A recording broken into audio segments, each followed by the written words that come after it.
പറഞ്ഞു വരുന്നത് ആത്മാവിനെ പറ്റിയാണ്. വാസ്തവത്തിൽ ആത്മാവിനെ പറ്റി പറയുക, അതാവുക വയ്ക്കൂ. അനുഭവിക്കുക എന്ന് പറഞ്ഞാൽ ത്രിപുടി വരും, 3 അപ്പോൾ ഇതിന് സൂര്യന് പ്രകാശിക്കാൻ പറ്റില്ല, ചന്ദ്രന് പ്രകാശിക്കാൻ പറ്റില്ല, അങ്ങനെ പലതും പറഞ്ഞു ആത്മാവിൻ്റെ. ഏകദേശം അതായത് എന്തൊക്കെ നമുക്ക് സങ്കല്പിക്കാവോ അതൊന്നും ആത്മാവല്ല. കാരണം ആത്മാവിൻ്റെ സാന്നിധ്യത്തിലാണ് സങ്കല്പം സാധിക്കുന്നത്. നമ്മുടെ ജീവിതം തന്നെ നിലനിൽക്കുന്നത് സങ്കല്പത്തിലാണ്. ഞാൻ ഈ ശരീരമാണെന്ന് സങ്കല്പിച്ചിട്ടാണല്ലോ ജീവിതം. അപ്പോൾ ആ സങ്കല്പത്തിൻ്റെ അപ്പുറത്തേക്ക് കിടക്കാൻ ഉള്ളത് ഈ ജീവിതത്തിൽ സാമാന്യം എളുപ്പമല്ല. അത് പറഞ്ഞിട്ട് ഇനി ഇതെങ്ങനെയാണ് എന്നുള്ളതിൻ്റെ ഒരു 2-4 ശ്ലോകങ്ങളുണ്ട്. യദാദിത്യഗതം തേജോ ജഗൽ ഭാസയത അഖിലം യന്ദ്രമസി യക്ഷാഗ്നോ തത്തേജോ വിദ്ധിമാമകം. ഈ പ്രകൃതിശാസ്ത്രം, ഫിസിക്സ് എന്നൊക്കെ പറഞ്ഞാൽ ഇപ്പോൾ വളരെ വളർന്നിട്ടുണ്ട്, പലതും മനസ്സിലായിട്ടുണ്ട് എന്നൊക്കെ സാമാന്യ ഈ പഠിപ്പ് മാത്രമുള്ള ആളുകൾ, സ്കൂൾ പഠിപ്പുള്ള ആളുകൾ പറയും. കാരണം അവർ ഈ ഭഗവത്ഗീത ഒന്നും നോക്കിയിട്ടില്ലല്ലോ. ഇപ്പം ഇവിടെ നമ്മളെന്തൊക്കെ പറയുമെന്ന് വെച്ചാൽ അത് എത്രയോ സഹസ്രാബ്ദങ്ങൾക്ക് മുമ്പ് ഗീത പറഞ്ഞു വെച്ചിരിക്കുകയാണ്. ഇവിടെ 3 എണ്ണത്തിനെ പറയാണ് ആത്മാവ് ഇതിനെ പ്രകാശിപ്പിക്കാൻ പറ്റില്ല പറയാണ്. ഈ യദാദിത്യഗതം തേജ, ആദിത്യത്തിൽ ഗതം ചെന്ന് ചേർന്ന തേജസ്. അപ്പോൾ അവർക്കറിയാം സൂര്യൻ എന്ന് പറയുന്നത് ഒരു ഖരവസ്തുവാണ്, അതിന് സ്വയം പ്രകാശമില്ല. ഏതുപോലെ ഒരു ഇരുമ്പ് കട്ട, അതിൽ സ്വയം ചൂടൊന്നുമില്ല. അതിൻ്റെ ഉള്ളിലേക്ക് അഗ്നി കടത്തിയാൽ അതിൻ്റെ ഉള്ളിൽ സ്ഥലം ഉണ്ടാവണമല്ലോ അഗ്നി കിടക്കണം. അപ്പം അത് ആദ്യം അപ്പോഴും തോന്നില്ല, ചുവന്ന നിറം വന്നാൽ അത് അഗ്നി ഉണ്ടെന്ന് മനസ്സിലാവും.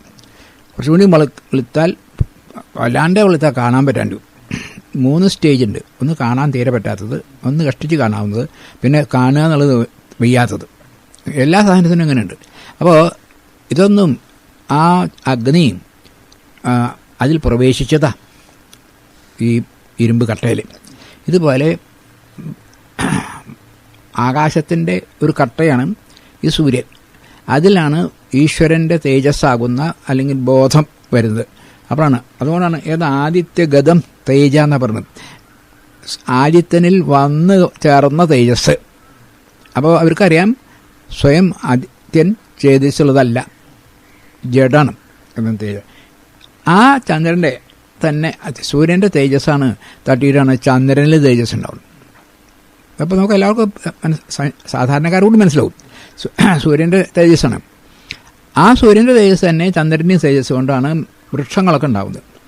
എന്നിട്ട് ആ വൃക്ഷത്തിൻ്റെ ഉള്ളിൽ മാത്രമേ ഈ അഗ്നിക്ക് തേജസ്സുള്ളൂ. അങ്ങനെയാണ്. അപ്പം നമ്മൾ അറിയണ 3 തേജസ്, 1 സൂര്യൻ്റെ തേജസ്, 2 ചന്ദ്രൻ്റെ തേജസ്, 3 അഗ്നി തേജസ്. യത് ആദിത്യഗതം തേജ ജഗൽ ഭാസയതേ അഖിലം. ഈ ലോകത്തെ മുഴുവനും ഭാസയത, ഭാസിക്കുക, പ്രകാശിപ്പിക്കുക. ലോകം ചന്ദ്രമസി, ചന്ദ്രനും നമ്മളെ പ്രകാശിപ്പിക്കട്ടെ. യത് അഗ്നൗ, അഗ്നിയും കുറച്ച് പ്രകാശിപ്പിക്കട്ടെ. തത് തേജോ, അങ്ങനെ എന്തെല്ലാം പ്രകാശിപ്പിക്കുന്ന വസ്തുക്കൾ പ്രധാനമായിട്ടും 3 സൂര്യനും ചന്ദ്രനും അഗ്നിയും. ഇവ അതൊക്കെ എവിടുന്ന് വന്നതാണ്? മാമകം വിദ്ധി, എന്നിൽ നിന്ന് വന്നതാണ് എന്ന് അറിയേ. വിദ്ധിച്ച അറിയുക, അറിഞ്ഞോളണം. കോടതി വിധി എന്ന് പറഞ്ഞാൽ നടപ്പാക്കണമല്ലോ. അതുപോലെയാണ് ഇവിടെ വിധിച്ചാതാണ് നടപ്പാക്കുക. വേറെ നിവൃത്തിയില്ല. കോടതി പറഞ്ഞു കഴിഞ്ഞാൽ അവസാനത്തെ, അങ്ങനെയല്ലേ ഒന്നും ഇല്ലെങ്കിൽ അവിടെ നടക്കില്ലല്ലോ. അപ്പോൾ ഈ കാണുന്ന എല്ലാ തേജസ്സും, സൂര്യൻ്റെ തേജസ്സായാലും ശരി, ചന്ദ്രൻ്റെ തേജസ്സായാലും ശരി, അഗ്നിയുടെ തേജസ്സാണെങ്കിലും അതെല്ലാം എൻ്റെ തന്നെയാണ്. അതായത് അവയെല്ലാം ഒരു ഉപാധിയിൽ കൂടി കാണുന്നു. ഞാൻ പൂർണ്ണനും നിരപേക്ഷനും ആവുകൊണ്ട് എന്നെ അറിയുക ഒന്നും സാധിക്കില്ല. അപ്പോൾ അതിന് എന്ത് വേണം? ഒരു ഉപാധി കൂടി വേണം. അപ്പം നമുക്ക് ജീവിതത്തിൽ ശരീരം തന്നെ ഉണ്ടല്ലോ. ആത്മാവ് ഒരു ശരീരത്തിൽ കൂടി മയ്യാലിനെ ഇപ്പം ഞാൻ ഈ പറഞ്ഞത് നിങ്ങൾക്ക് കേൾക്കാനും എനിക്ക് പറയാനും സാധിക്കുന്നത് ഒരു ശരീരം വേണം. ആത്മാവിനൊന്നും പറയാൻ പറ്റില്ല. അപ്പോൾ അതിൽ കൂടി സാധിക്കുള്ളൂ. അത് ഞാനാണ് പറഞ്ഞുകൊണ്ടിരുന്നത്. ആത്മാവ് മാത്രമേ ഉള്ളൂ ബോധ്യപ്പെടുത്താനാണ് 15-ാം അധ്യായം ഇതിൻ്റെ ആവശ്യം. പുരുഷോത്തമൻ, വേറെ ഒന്നുമില്ല, മറ്റതെല്ലാം സങ്കല്പമാണ്. അപ്പോൾ യദാദിത്യഗതം തേജ ജഗത് ഭാസകത, ജഗത്ത് എന്നുള്ളതിന് ജ ഗ എന്നാണ്. ജ ച ജനിക്കുക, ഗ എന്ന് പറഞ്ഞാൽ ഗമിക്കുക. അപ്പോൾ ഉണ്ടായി ഇല്ലാതാവേണ്ട പേരാണ് ജഗത്ത്. ആ വാക്കിനെ ഇങ്ങനെ ജഗത്ത് ജനിച്ച് രമിച്ച് പോകുന്നത്. അപ്പോൾ ഉണ്ടായി ഇങ്ങനെ മട്ടം ചുറ്റുന്നത്. അതിനെ ഭാസിക്കുക, പ്രകാശിപ്പിക്കുന്നത് സൂര്യനും ചന്ദ്രനും അഗ്നിയുണ്ടെങ്കിലും അതിലെല്ലാം ഞാനാണ്. ഞാൻ എന്ന് പറയുമ്പോൾ ബോധമാണ് അതിൻ്റെ ആ ആധാരം, ആശ്രയം. ഇനി പറയുന്നു, ഗാം ആവിശ്യച്ച ഭൂതാനി ധാരയാമ്യഹം ഓജസ പുഷ്ണാമി ചോഷധി സർവ സോമോ ഭൂത്വ രസാത്മക. ഗാം ആവിശ്യ, ഗാം എന്ന് പറഞ്ഞാൽ ഈ ഭൂമിയെ അതിലേക്ക് ഞാൻ ആവേശിച്ചിട്ട് ഭൂതാനി ധാരയാമ്യ അഹം ഓജസ. ഈ സൂര്യൻ്റെ പ്രകാശം ഭൂമിയിൽ തട്ടി അതിൽ നിന്നാണ് ഈ വളമൊക്കെ ഉണ്ടാവുന്നത്. നമ്മുടെ അവിടെ പണ്ടത്തെ കൃഷിക്കൊക്കെ നമുക്ക് കാണാൻ സാധിക്കും. 3 മാസം മകരം കുംഭം മീനം മേടം 4 മാസം ഉണ്ടാവും. ആ കാലത്തൊക്കെ നല്ലോണം തീ പോലെ വെയിൽ കൊള്ളണം. എന്നിട്ട് അപ്പോൾ അതിൽ വളം പിടിച്ചു. എന്നിട്ട് അതൊന്ന് ഉഴുതിട്ട് ആ മുകളിലെ വളം ഒരു കുറച്ച് ചോട്ടിലേക്കാക്കും, 2-3 ഇഞ്ച്. കാരണം ഈ നെല്ലിൻ്റെ വേരൊക്കെ ഒരു 2-4 ഇഞ്ച് മാത്രമേ കെടുപ്പിട്ട് പോകുള്ളൂ, അതിൻ്റെ പതിവ് പോവില്ല. അപ്പോൾ ഈ വളമൊക്കെ അടിയിൽ പോയി, അതിന് നല്ലോണം കിട്ടി, നെല്ല് ധാരാളം ഉണ്ടാവും. മിഥുനം കർക്കടം ചിങ്ങത്തിലൊക്കെ പിന്നെ നെല്ലുണ്ടാവും. ഇത് മനസ്സിലാക്കാണ്ടേ ഇപ്പോൾ ആളുകൾ അപ്പോൾ അതിന് ഈ പൂട്ടുന്നത് തന്നെ ഒരു 3 ഇഞ്ച് 4 ഇഞ്ച് താഴുള്ളൂ പൂട്ടുമ്പോൾ. ട്രാക്ടറാകുമ്പോൾ ഒരു 6 ഇഞ്ച് വരുന്നു. അപ്പോൾ ഈ വളം അങ്ങനെ അടിയിലേക്കാണ് പോയി വളരെ. അപ്പോൾ നെല്ല് ഉണ്ടാവും, ഈ നെല്ലിന് അടിയിലത്തെ വളം വലിക്കാൻ ശ്രമിച്ചില്ല. എന്നിട്ട് അപ്പോൾ എന്ത് വേണമെന്നു, പിന്നെ ഈ ഉപ്പോ മറ്റൊരു സാധനം കൊണ്ടുവരണം. എന്നിട്ട് അങ്ങനെ ഇപ്പോൾ കൃഷി അത്യന്തം അപകടമാണ്. വാസ്തവത്തിൽ ശരിയായിട്ടുള്ള ശാസ്ത്രീയമായിട്ടുള്ളത് പൂട്ടലിനുള്ള, അല്ലെങ്കിൽ അതിന് പറ്റിയ മെഷീൻ ഉണ്ടാക്കണം. അതിന് ഒരു 3 ഇഞ്ച് മാത്രം അങ്ങനെയുള്ളത്. അപ്പോൾ അതിന് ശക്തി ഉണ്ടാവില്ല. പല വർഷമുണ്ട്. ഈശ്വരൻ വെറുതെ പറഞ്ഞതല്ലേ കൃഷിയൊക്കെ. അത് ഗാം ആവശ്യ ഭൂതാമി ധാരയാമ്യ അഹം ഓജസ. ഓജസ് ഉണ്ടാക്കുന്നത് ഞാനാണ്. പിന്നെ പുഷ്ണാമി ച ഔഷധി സർവ. ഔഷധി ച വൃക്ഷങ്ങൾ, അതിനെയൊക്കെ ഞാനാണ് വളർത്തുന്നത്. എങ്ങനെ? സോമോ ഭൂത്വ രസാത്മകം. രസാത്മകമനായ സോമനായിട്ട്. സോമൻ എന്ന് പറഞ്ഞാൽ ചന്ദ്രൻ. ചന്ദ്രൻ്റെ ശക്തിയായിട്ട് വൃക്ഷങ്ങളൊക്കെ നമ്മൾ നോക്കിയാൽ കാണാൻ സാധിക്കും. വളർച്ചയൊക്കെ രാത്രിയാണ്, പകലൊന്നുമില്ല, അങ്ങനെ നിൽക്കുള്ളൂ. ഒരു കുമ്പളത്തിൻ്റെ മതത്തിൻ്റെ തയ്യോടെ പോയി നോക്കുക. രാത്രി നോക്കിയിട്ട് വിളിച്ചാൽ ഒരു 2-3 ഇല കൊണ്ട് വന്നിട്ടുണ്ടാവും. ഈ ചന്ദ്രൻ്റേതുണ്ട്. അപ്പോൾ ചന്ദ്രനിൽ നിന്നുള്ള ഇത് വലിച്ചിട്ടാണ് നിൽക്കുന്നത്. അത് മാത്രമല്ല നമ്മൾ അറിയാം, വിത്ത് ഒക്കെ ഉണ്ടാക്കുമായിരിക്കുക. നമ്മളെന്ത് ചെയ്യുക, അത് മഞ്ഞത്തിടും അതിന് ഈ ചന്ദ്രൻ്റെ ശക്തിയിൽ വരിക്കാൻ. എന്നിട്ട് വേണം വിത്ത് പാവാൻ. അപ്പോൾ ഇതൊക്കെ അറിഞ്ഞിട്ടാണല്ലോ ഇതൊക്കെ ചെയ്തിരുന്നത്. ഞാൻ ഈ മുള മുറിക്കുന്നതിനെ പറ്റി പറഞ്ഞിട്ടുണ്ട്. മുള മുറിക്കുന്നത് ഇളനിലാവ് എന്നുണ്ടല്ലോ. അപ്പോൾ ചന്ദ്രന് ശക്തിയില്ല. ആ സമയത്ത് നിങ്ങൾ ഒന്നാന്തരം മൂത്ത മുള മുറിച്ച് വെച്ചാൽ ഒരു കൊല്ലത്തിനുള്ളിൽ അങ്ങനെ പൂതലിച്ച് പിടിച്ച് പോവും, ഒരു ശക്തിയില്ല അതിന്. നേരെ മറിച്ച് ഒരു ഷഷ്ടി സപ്തമി നവമി കഴിഞ്ഞിട്ട് ദശമി ഏകാദശി ദ്വാദശിയൊക്കെയാണ് ഒരിക്കൽ, അതും കർത്തവാവിന് ഒന്നിനും കൊള്ളരാത്ത മുള മുറിച്ചിട്ടാൽ അത് എത്ര കഴിഞ്ഞാലും ഉറക്കത്തില്ല. കാരണം ഈ ശക്തിയൊക്കെ ചന്ദ്രൻ്റെയിലുണ്ട്. കറുത്തവാവുന്നാൽ എന്താണ്, മുറിച്ച മുള അവിടെ കടന്നാൽ ചേപ്പിടിക്കാൻ പ്രയാസം അവിടെ. കാരണം ആ ചന്ദ്രൻ്റെ ശക്തി അവിടെ ഉണ്ട്. ചന്ദ്രനെ നമ്മൾ കാണില്ല എന്നുള്ളൂ. ഈ കർത്താവ് വെച്ചാൽ ചന്ദ്രൻ നമുക്ക് കാണുന്നില്ല. അന്ന് ഈ സൂര്യൻ്റെ ഇതിൽ പെടുകയാണ്. ചന്ദ്രനില്ല, ചന്ദ്രന് ശക്തി ജാസ്തിയാപ്പോൾ. അതെ, വളരാൻ നല്ലത് ഇളനിലാവ്, കേടുവരാതിരിക്കാൻ അതിന് കർത്തവാവ്. ഇതൊക്കെ നോക്കിയിട്ടാണ് പണ്ട് ഞങ്ങളുടെ അവിടെയൊക്കെ ഈ മുള്ളു വെട്ടണവർ പറയും ഇളനിലാവിൽ മുള്ളു മുറിക്കേണ്ട പറയും. കാരണം അന്ന് മുറിച്ച് കഴിഞ്ഞാൽ വേലി കെട്ടിയാൽ ഒരു 2 മാസത്തിനുള്ളിൽ ആ വേലിയൊക്കെ അത് പിടിച്ചു പോകും. അപ്പോൾ അവർക്കറിയാം. വെറും സാധാരണക്കാരൻ കൃഷിക്കാരൊക്കെ ഉണ്ടല്ലോ, അവർക്കതൊക്കെ ഈ ശാസ്ത്രം പഠിച്ചിട്ടല്ല, അനുഭവമുണ്ട്. അപ്പോൾ ഇതൊക്കെ ആരാ ചെയ്യണത്? ഞാൻ തന്നെയാണ് ചെയ്യുന്നത്. ഞാൻ എന്ന് പറയുമ്പോൾ നമ്മൾ ധരിക്കണം ബോധം എന്നുള്ളത്, അല്ലാണ്ട് ഒരാളല്ല. പിന്നെ പറഞ്ഞു, അഹം വൈശ്വാനുരോ ഭൂത്വ പ്രാണിനാം ദേഹമാശ്രിത പ്രാണാപാന സമായുക്ത പജാമ്യന്നം ചതുർവിധം. ഞാൻ നമ്മുടെ ഉള്ളിൽ വൈശ്വാനരൻ എന്നൊരു ശക്തിയുണ്ട്. വൈശ്വാനലൻ എന്ന് പറയാം. നിങ്ങൾക്ക് വയറിന് സുഖമില്ല എന്ന് വെച്ചാൽ അവിടെ പോയാൽ അവർ വൈശ്വാനലം പൊടി എന്നൊരു സാധനം തരും. ദേഹസാദരം ഇതിൻ്റെ ഈശ്വരൻ്റെ തന്നെ. അത് ഇതിന് പ്രാണിനാം ദേഹമാശ്രിതാം. ഞാൻ എന്നിട്ട് പ്രാണൻ എന്ന് പറയുന്നത് പ്രാണൻ മേലോട്ടുള്ള വയ്യ, അപാനൻ കീഴ്പോട്ടുക. നമ്മുടെ വിചാരം നമ്മൾ പ്രാണവായു എന്ന് പറഞ്ഞതല്ലത്. പ്രാണൻ എന്ന് പറഞ്ഞാൽ മേപ്പോട്ടുള്ളതും അപാനൻ എന്നുള്ള കീഴ്പോട്ടുമാണ്. ആയിട്ട് ഞാൻ പചാമ്യന്നം ചതുർവിധം, ഞാൻ 4 തരത്തിലുള്ള ഭക്ഷണത്തിനെ പചനം ചെയ്യുക എന്ന് പറഞ്ഞാൽ ദഹിപ്പിക്കണം. എന്താ ഈ 4 കറി വെച്ച സദ്യ എന്നൊക്കെ പറയും ചിലർ. എന്താണെന്ന് അറിയില്ല. അപ്പോൾ പലരും വിചാരിച്ചു കാളൻ ഓലനല്ല ശരി അവിയലൊക്കെ ആണെന്ന് 4 കറി എന്നാ. അതൊന്നുമല്ല. ഭക്ഷണം ചെയ്യാൻ 4 തരത്തിലുള്ള ഭക്ഷണം നമുക്ക് കഴിക്കുമെന്ന് അറിയാം. എന്തൊക്കെയാണത്? ഒന്ന് ഖാദ്യം, പേയം, ലേഹ്യം, ചൂഷ്യം. ഇങ്ങനെയാണ്. ഖാദ്യം എന്നാൽ കലിച്ച് തിന്നുന്നത്, പച്ചക്കറികളോ അല്ലെങ്കിൽ ചോറൊക്കെ ഖാദ്യം. പേയം കുടിക്കുക പലതും. ലേഹ്യം എന്ന് പറഞ്ഞാൽ നക്കി പുളിഞ്ചിയ സാധനങ്ങളൊക്കെ ഉണ്ടല്ലോ, ലേഹ്യം. പിന്നെ ഉള്ളത് ചൂഷ്യം, അതായത് അങ്ങനെ കടിച്ച് വലിച്ചെടുക്കുക, എന്നിട്ട് അതിന് ബാക്കി കളയാം. ഇപ്പം മാങ്ങയുടെ അണ്ടിയൊക്കെയാണെങ്കിൽ അത് കടിച്ചിട്ട് എടുക്കുമല്ലോ. അങ്ങനെ ഈ വായ കൊണ്ട് ഉണ്ണാൻ സാധിക്കുന്ന 4 കാര്യമാണ് പറഞ്ഞത്. അല്ലാണ്ട് കാളനോ അല്ലെങ്കിൽ ശരിയല്ല ഈ ചതുർവിധം. ഇങ്ങനെ 4 തരത്തിലെ ഭക്ഷണം കഴിക്കൂ. ആ 4 തരത്തിലെ ഭക്ഷണത്തിനെയും ദഹിപ്പിച്ച് നമ്മളുടെ ശരീരത്തെ നിലനിർത്തുന്നത് ഞാൻ തന്നെയാണ്. അവിടെ സ്വാമി പറയും ഭക്ഷണം കഴിക്കുന്നതിന് അത് നമുക്ക് മനസ്സിലാക്കാം അല്ലേ. ഏറ്റവും അധികം ഈശ്വരൻ്റെ സഹായം വേണ്ടത് അപാനനാണെന്നാ. ഇത് ദഹിച്ചു കഴിഞ്ഞ് അങ്ങോട്ട് പുറത്തേക്ക് പോവില്ല വരിക്കുക. ഇത്ര വലിയ ദുഃഖമുള്ള സംഗതിയില്ല. അപ്പോഴാണ് ഈശ്വരൻ്റെ സർവ്വസഹായം അതിനൊന്ന് പുറത്തേക്ക് തള്ളിവിടാൻ. അത് വിഷമില്ലാതെ അങ്ങോട്ട് പോയി വരിക. അപ്പോൾ പിന്നെ ആ യാത്രയ്ക്ക് ഇറക്കാം. അപ്പോൾ ശരീരത്തിൻ്റെ ആ സിസ്റ്റം നിൽക്കുന്നത് അപാനൻ ശരിയാകുമ്പോഴാണ്. അപാനൽ ശരിയില്ല. ഇതൊക്കെ ഞാൻ തന്നെയാണ് ബോധമായിട്ട്. അതുകൊണ്ട് ഇപ്പോൾ ഈ മരിച്ച അല്ലെങ്കിൽ ചില ഈ ആക്സിഡൻറ്റിലൊക്കെ മരിച്ചാൽ എപ്പോഴാണ് മരിച്ചതെന്ന് പറയണമെങ്കിൽ അവർ നിങ്ങൾ ഇന്നലെ പറഞ്ഞല്ലോ വയറ് മുറിച്ച് വെക്കുക. വയറ് മുറിച്ചാൽ മരിച്ച ശേഷം ആ ഭക്ഷണം കഴിച്ച് തന്നിട്ട് അപ്പം മരിച്ചാൽ ആ ഭക്ഷണം അങ്ങനെ അവിടെ കിടക്കുകയുള്ളൂ. അതിന് ഒരു മാറ്റവും വരില്ല. കാരണം ഈ ബോധം ഉള്ളത് ചേർന്നു വൈശ്വാനരനല്ലാണ്ടേ ഉണ്ടാവുള്ളൂ. ഭക്ഷണം കഴിച്ചിട്ട് അല്ലെങ്കിൽ അത് ദഹിച്ചിട്ടാണ് മരിച്ചത് അതോ അതിൻ്റെ മുമ്പേ ആണെന്നുള്ളതൊക്കെ മനസ്സിലാക്കുന്നത് ഡോക്ടർമാർ ഇത് നോക്കിയിട്ടാണ്. ദഹിക്കാത്ത ഭക്ഷണം ഉണ്ട് വെച്ചാൽ അതിൻ്റെ മുമ്പ് മരിച്ചിരിക്കണം.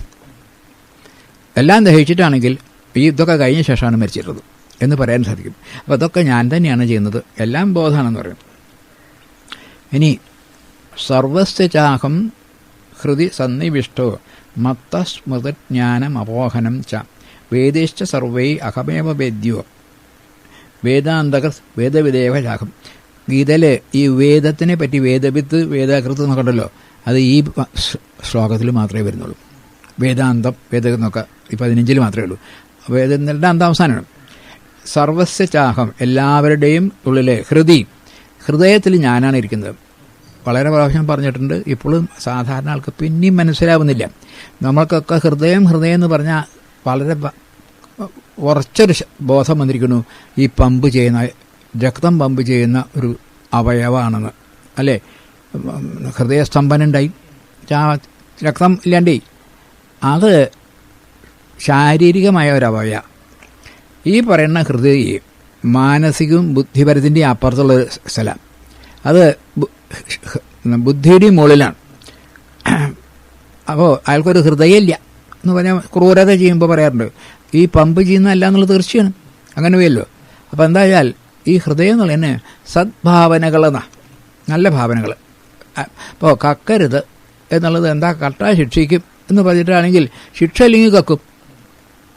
നമ്മളങ്ങനെയല്ല. ഇപ്പം ഞാനും നിങ്ങളും കക്കാത്തത് കട്ടാ ശിക്ഷ ഉണ്ടെന്ന് പഠിച്ചിട്ടല്ല, കക്കുന്നത് നന്നല്ല എന്ന് ബോധ്യം വന്നുകൊണ്ട്. കാരണം അങ്ങനെയാണെങ്കിൽ ഈ ശ്ലോകം ഇവിടെ നിൽക്കില്ല എന്ന് യുക്തം മനസ്സിലാക്കിയിട്ടാണ് അത് കക്കാതിരിക്കുന്നത്. വിവരമില്ലായിട്ടല്ല. ആദ്യം കുറേ ആൾ വിവരമില്ലായിട്ടാണ്. ശരിയുണ്ട്. അതിന് പേര് ഭാവന എന്നാ പറയാം. ഓരോ ഭാവനകളാണ്. ഇപ്പോൾ ശുചിത്വ ഭാവന. അയാൾക്ക് വൃത്തികേടായിട്ടിരിക്കാൻ പറ്റില്ല അയാൾക്ക്. അപ്പോൾ ജനങ്ങൾക്ക് ശുചിത്വ ഭാവന ഉണ്ടെങ്കിൽ ഈ കടലാസിൻ്റെ ഇതൊക്കെ അവിടെ ഇവിടെ ഇടുക, കണ്ടിടത്ത് തുപ്പ്, അതൊന്നും ചെയ്യില്ല മനുഷ്യർ. ഇതിപ്പോൾ എന്താ വെച്ചാൽ ആ ഭാവന ഇല്ല ഇല്ലേ. അതുമാതിരി ഇപ്പോൾ അമ്മയോട് ഉള്ളൊരു ഭാവന, ചേച്ചിയോട് ഉള്ളൊരു ഭാവന, ഭാര്യയോടുള്ള ഒരു ഭാവന ഒക്കെ ഭാവന ഉണ്ടാക്കിയിട്ടുണ്ട്. അപ്പോൾ അതതിൻ്റേതായ ഭാവന പ്രകാരമാണെന്ന് വെച്ച് ചെയ്യണം. അപ്പോൾ ആ ഭാവന ഇവിടെ എന്താ പറയുന്നത്, അഹം സർവസ്യ ഹൃദി, ഞാൻ ഹൃദയത്തിലാണെന്ന് വെച്ചാൽ ഈ ഭാവനയിലാണ് നിൽക്കണമെന്ന് അർത്ഥം. സന്നിവിഷ്ട മത്തസ്മൃതിർ ജ്ഞാനം അപോഹനം ച, ഞാൻ തന്നെയാണ് സ്മൃതി എന്ന് പറഞ്ഞാൽ ഒരു കാര്യം അനുഭവിച്ചതിനെ പറ്റിയുള്ള ഓർമ്മ, സ്മൃതി. ഞാൻ അപോഹനം എന്ന് പറഞ്ഞാൽ മറവി, അതും ഞാൻ തന്നെ ഓർക്കും. ഇപ്പോൾ ജീവിതത്തിൽ ഓർക്കാൻ ശക്തിയില്ല എന്ന് ചിലർ പറയാറുണ്ട്. അത് അത്ര സാരമില്ലാക്കി തോന്നുന്നുണ്ട്. എനിക്ക് ഒന്നും മറക്കാൻ പറ്റില്ല ഒരിക്കുക, ഇതിലും മേലെ വിഷമമുള്ള സംഗതിയില്ല. കാരണം എന്ത് ഒക്കെ തലയിൽ ഇങ്ങനെ എപ്പോഴും ഓർമ്മ വെച്ചാൽ അതൊക്കെ ഒന്നാലും മറക്കാൻ കുറച്ച് നേരമെങ്കിലും ഒന്ന് ഉറങ്ങുമ്പോഴെങ്കിലും ഒരു സമാധാനമുണ്ട്. ഓർക്കുമ്പോൾ ഇത് തലയിൽ വെച്ച് ഏറ്റുന്നുണ്ടോ, ഈശ്വരൻ തന്ന വലിയൊരു അനുഗ്രഹമാണ് എന്തെന്ന് മറക്കാൻ പറ്റുന്നത്, അല്ലേ? അപ്പോൾ ദുഃഖമായിട്ടൊരു കാര്യമുണ്ട്, അതങ്ങനെ എപ്പോഴും ഓർമ്മ പുരച്ചാൽ ജീവിതം എങ്ങനെ കഴിഞ്ഞൂടുക? കുറേ കഴിഞ്ഞാൽ അതങ്ങോട്ട്. ഇപ്പോൾ വീട്ടിൽ ഭട്ടതിരിപ്പാടിൻ്റെ മകൻ എൻ്റെ സ്കൂളിൽ പഠിച്ചിരുന്നു. അദ്ദേഹം പെട്ടെന്ന് ആ കുട്ടി പാവം മരിച്ചു. അന്നേരം ഞാൻ വീട്ടിൽ ഭട്ടതിരിൻ്റെ അടുത്ത് പോയി. അദ്ദേഹം നല്ല മനുഷ്യനാണല്ലോ. അദ്ദേഹം ഇങ്ങനെ അന്ന് ഇങ്ങനെയൊക്കെ ഉണ്ടായി പറഞ്ഞിട്ട് പറഞ്ഞു, ഒരു എന്താ ചെയ്യുക, ഭൂതമാവണ്ടേ എന്ന് പറയും. ആദ്യം പെട്ടെന്ന് എനിക്ക് പിടുത്തം കിട്ടിയില്ല, ആലോചിച്ചപ്പോൾ മനസ്സിലായി. ഭൂതമാവണ്ടേ വെച്ചാൽ ഇപ്പോൾ ഇത് വർത്തമാനകാലത്തിലാണ്. വർത്തമാനകാലത്തിൽ ഈ മരിച്ചത് ഒരു 4 ദിവസമേ ആയിട്ടുള്ളൂ, അതങ്ങോട്ട് മറന്നിട്ടില്ല. അങ്ങനെ കുറച്ച് ഒരു കൊല്ലം 2 കൊല്ലം 4 കൊല്ലം കഴിഞ്ഞാൽ അതൊന്നും ഓർമ്മ ഉണ്ടാവില്ല, മറന്നു. പിന്നെ നമുക്ക് വിഷമില്ല. അതിനാണ് അദ്ദേഹം പറഞ്ഞത് ഭൂതാവണ്ടേന്ന്. ഭൂതാവുക വെച്ചാൽ മറക്കണ്ടേന്ന്. മറക്കാനും ഒരു സമയമാണ് അല്ലേ? ചിലർക്ക് ഒട്ടും പ്രയാസമുണ്ട് ഇല്ല, ഇഷ്ടം പോലെ മറക്കും. കാരണം വേണ്ടതൊക്കെ മറക്കും, വേണ്ടാത്തതൊന്നും മറക്കില്ല. അങ്ങനെ കൂട്ടിട്ടുണ്ട്. അതല്ല, മറവി എന്ന ശക്തിയും ഞാൻ തന്നെയാണ്. കാരണം ഇവിടെ ഏതെങ്കിലും ഒന്ന് ഭഗവാന് വിട്ടതുണ്ടെന്ന് പറഞ്ഞാൽ ഭഗവാൻ അത്രയും പരിമിതനാവും, അതില്ലെന്ന് കാണിക്കണം. അപ്പോൾ വേദേഷ്ട സർവൈ അഹമേവ വേദ്യ, എല്ലാ വേദങ്ങളിൽ നിന്നും അറിയേണ്ടത് എന്നെയാണ്. വേദം അറിയിപ്പിക്കുന്നത് എന്നെയാണ്. ഞാൻ ഉണ്ടാവട്ടെ, അറിവുണ്ടാവണല്ലേ അറിയപ്പെടൽ. വേദാന്തകൃത്, വേദത്തിനെ ഉണ്ടാക്കിയതും വേദവിത് അതിനെ അറിയുന്നതും എല്ലാം ഞാനാണ്. അതായത് ഇവിടെ പരിപൂർണമായ ആത്മാവ് അല്ലെങ്കിൽ ഈശ്വരൻ അല്ലെങ്കിൽ സത്യം, ജ്ഞാനം, അനന്തം, ബ്രഹ്മ ഉണ്ടല്ലോ, ഇതൊക്കെ ഒന്നാണ്, വേറെ യാതൊന്നും ഇവിടെ ഇല്ല എന്ന് വളരെ വ്യക്തമായി അതിന് കാര്യകാരണ സഹിതം ഭഗവാൻ പറഞ്ഞുകൊണ്ടിരിക്കണം.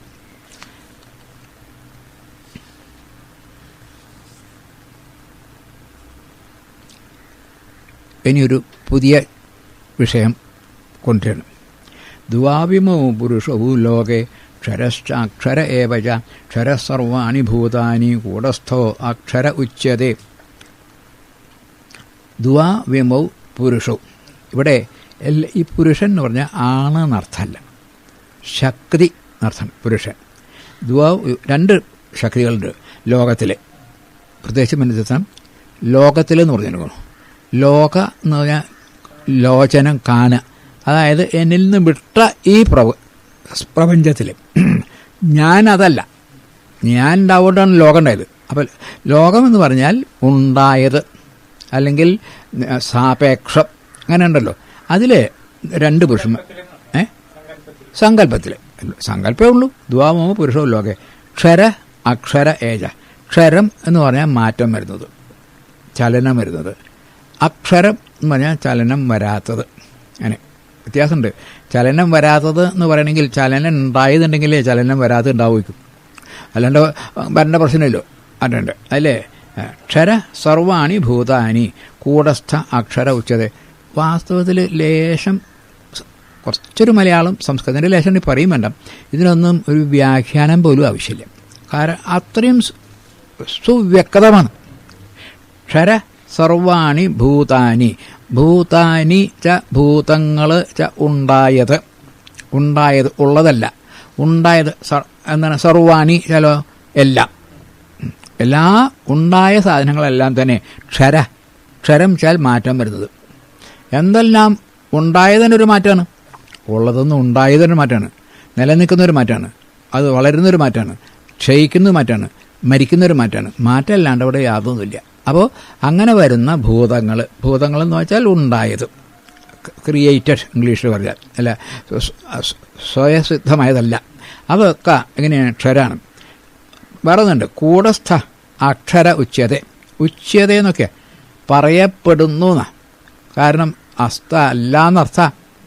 ഈ പറയപ്പെടുന്നു വരുമ്പോൾ കൂടസ്ഥൻ എന്ന് പറഞ്ഞാൽ കരുവാൻ്റെ ആ അലയിലുള്ള കൂടം, അതിൻ്റെ മുകളിൽ വെച്ചിട്ടാണ് അതിൽ ഇരുമ്പ് അടിച്ച് കത്തിയോ അല്ലെങ്കിൽ കൈക്കോട്ടോ മടവാളോ ഒക്കെ ഉണ്ടാക്കുന്നത്. അതുപോലെയാണ് ആ ആയുധങ്ങൾ മാത്രമേ പലതരം രൂപങ്ങൾ എടുക്കാൻ പാടുള്ളൂ. അടിക്കണ കൂടം അനങ്ങാതെ നിൽക്കണം, അല്ലെങ്കിൽ ബുദ്ധിമുട്ടാവും. അപ്പോൾ അത് ഈ കൂടത്തിൻ്റെ സഹായം കൊണ്ടാണ്, അതായത് ചലനമില്ലാത്ത കൂടത്തിൻ്റെ സഹായം കൊണ്ടാണ് മാറ്റം വരുന്ന ആയുധങ്ങൾ ഉണ്ടാക്കുന്നത്. അതവിടെ നിൽക്കണം. അത് കൂടസ്ഥ. അതിലെ അക്ഷരം നശിക്കാത്തത്. ഒരു വാക്ക് പറഞ്ഞിരിക്കുന്നു, ഉച്യത്തെ എന്നല്ലോ, എന്ന് പറയപ്പെടുന്നു എന്ന് പറഞ്ഞാൽ അങ്ങനെയല്ല എന്നർത്ഥം.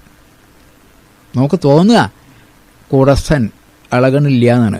അതിനും ഇളക്കുണ്ട് എന്ന് പറയാനാണ്. കാരണം രണ്ടെണ്ണം ഉണ്ടല്ലോ ഇവിടെ, കൂടസ്ഥനും മറ്റു ക്ഷരവും ഉണ്ടല്ലോ. രണ്ടെണ്ണം ഉള്ളത് അളക്കണ്ടാവും തീർച്ചയായും. അപ്പോൾ അത് ഉച്യതയെന്ന് പറഞ്ഞിട്ടുള്ളൂ, ഇല്ല. ഇപ്പോൾ ശരീരം മരിച്ചാലും നമ്മൾ പറഞ്ഞിട്ടുണ്ട് ജീവൻ പോണില്ല, അല്ലേ?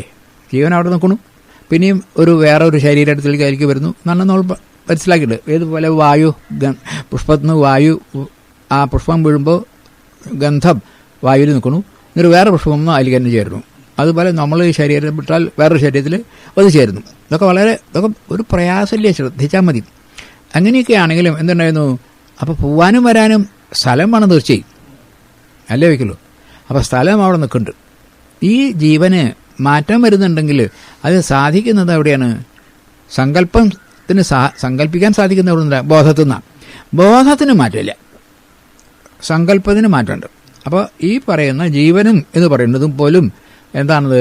കൂടസ്ഥൻ എന്നേ പറഞ്ഞിട്ടുള്ളൂ, അല്ലാണ്ട് പൂർണ്ണനല്ല. അപ്പോൾ രണ്ട് തരം പുരുഷന്മാർ, ഒന്ന് ക്ഷരപുരുഷൻ, മറ്റൊന്ന് അക്ഷരപുരുഷൻ. ക്ഷരം എന്ന് പറഞ്ഞാൽ മാറ്റം വരുന്നത്, അക്ഷരം എന്ന് പറഞ്ഞാൽ മാറ്റം വരാത്തത്. അതായത് ദ്വന്ദ്വമുണ്ട്. ദ്വന്ദ്വമുള്ളതൊന്നും ഈശ്വരനല്ല. കാരണം ഒന്ന് മാത്രമായാൽ ഒന്നും കാട്ടാൻ സാധില്ല. രണ്ട് പറഞ്ഞാൽ അതിന് നിൽക്കാനൊരു സ്ഥലം വേണം രണ്ടെണ്ണത്തിന്. അപ്പോൾ ഈ രണ്ടിനേക്കാൾ വലുതാണല്ലോ ആ നിൽക്കാൻ സാധിക്കുന്ന ആകാശം. അപ്പോൾ ആകാശം എന്ന് പറയുന്നതിനാണ് ഈ ബോധമില്ലേരും. അപ്പോൾ ഇതൊന്നും അല്ല എന്ന് പറയുന്നത്. ഇതൊന്നും അല്ലാണ്ടേ ഇങ്ങനെ രണ്ടെണ്ണം ഉണ്ടോ എന്നിട്ട് പറയുന്നത്. ഭഗവാൻ പറഞ്ഞു, ഭഗവാൻ പറഞ്ഞെന്ന് പറയുമ്പോൾ എനിക്ക് ചെറിയ വരും. നമുക്ക് ഭഗവാൻ എന്നൊക്കെ പറഞ്ഞാൽ അപ്പോൾ ഓരോരുത്തർക്കും ഒരു സങ്കല്പമുണ്ട്. ഇപ്പം എൻ്റെ ഒരു സങ്കല്പമാണെങ്കിൽ ഒരു ശ്രീകൃഷ്ണ സ്വരൂപമാണ്, അപ്പോൾ അതാ വരും, ഇല്ലേ? ഒരാൾക്ക് ശൈവമാണെങ്കിൽ അത് വരും, ഒരാൾക്ക് ക്രിസ്തുവിനെ ഓർമ്മിച്ചാൽ അത് ഓർമ്മ വരും. ഈ പറഞ്ഞതൊന്നും ഈശ്വരനല്ല. കാരണം എൻ്റെ സങ്കല്പം അതെ, അല്ലേ? ഈ സങ്കല്പങ്ങൾക്കെല്ലാം സാക്ഷിയായി നിൽക്കുന്ന, എല്ലാവരും നിൽക്കുന്ന ബോധമാണ് ഈശ്വരന്. അത് നമുക്ക് എത്രയായാലും മനസ്സിലാവാൻ പ്രയാസമുണ്ട്. കാരണം മനസ്സിലായാൽ പിന്നെ നമ്മളുണ്ടാവില്ല ആണ്. കാരണം അത് മനസ്സിലാവാൻ അത് ആ ബോധം കൊണ്ട് ഉള്ളിലേക്ക് ഞാൻ തന്നെയാണതെന്ന് ബോധ്യം വന്നാൽ പിന്നെ ഈ ശരീരത്തിൻ്റെ ബോധം ഉണ്ടാവില്ല, സാധിക്കില്ല. ഉത്തമ പുരുഷസ്തന്യ പരമാത്മേ ഇത്യുദാഹൃത യോ ലോകത്രയമാഭിഷ്യ ബിഭർത്യവ്യയമീശ്വര. ഉത്തമ, അധമം, മധ്യമം, ഉത്തമം, അങ്ങനെ നമ്മളുണ്ട്.